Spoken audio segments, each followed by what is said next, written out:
would be a piece from the dream that I had that started my career, that made me start writing, and that brought me here tonight. So this is a little piece of my dream that was the beginning of Twilight.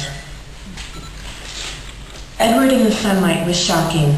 I couldn't get used to it, though I'd been staring at him all afternoon.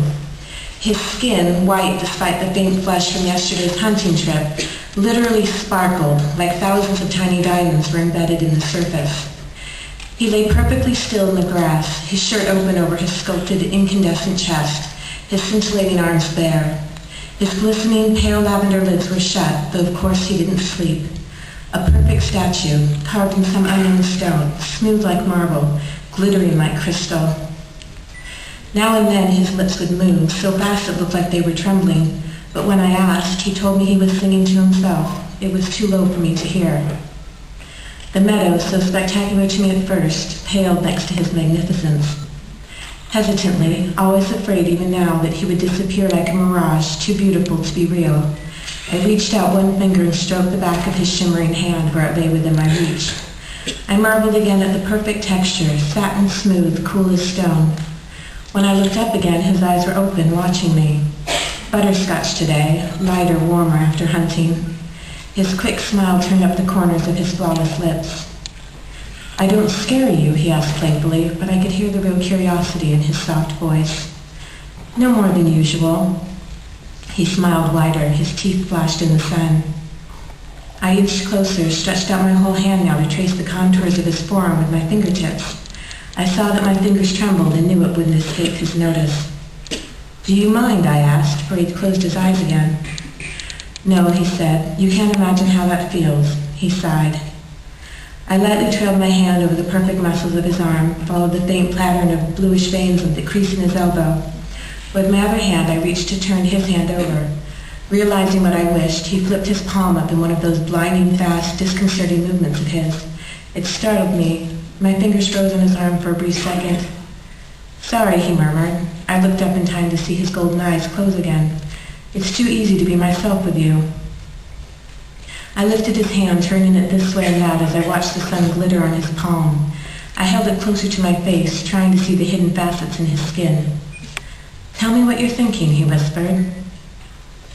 "I was wishing that I could believe that you were real, and I was wishing that I wasn't afraid." "I don't want you to be afraid." His voice was just a soft murmur. I heard what he couldn't truthfully say, that I didn't need to be afraid, that there was nothing to fear. Well, that's not exactly the fear I meant, but it's certainly something to think about. So quickly that I missed his movement, he was half sitting, probably a few inches from mine. I might have, should have, flinched away from his unexpected closeness, but I was unable to move. His golden eyes mesmerized me. "What are you afraid of, then?" he whispered intently. But I couldn't answer. As I had just that once before, I smelled his cool breath in my face. Sweet, delicious, the scent made my mouth water. It was unlike anything else. Instinctively, unthinkingly, I leaned closer, inhaling. And he was gone, his hand ripped from mine. In the time it took my eyes to focus, he was 20 feet away, standing at the edge of the small meadow in the deep shade of a huge fir tree. He stared at me, his eyes dark in the shadows, his expression unreadable.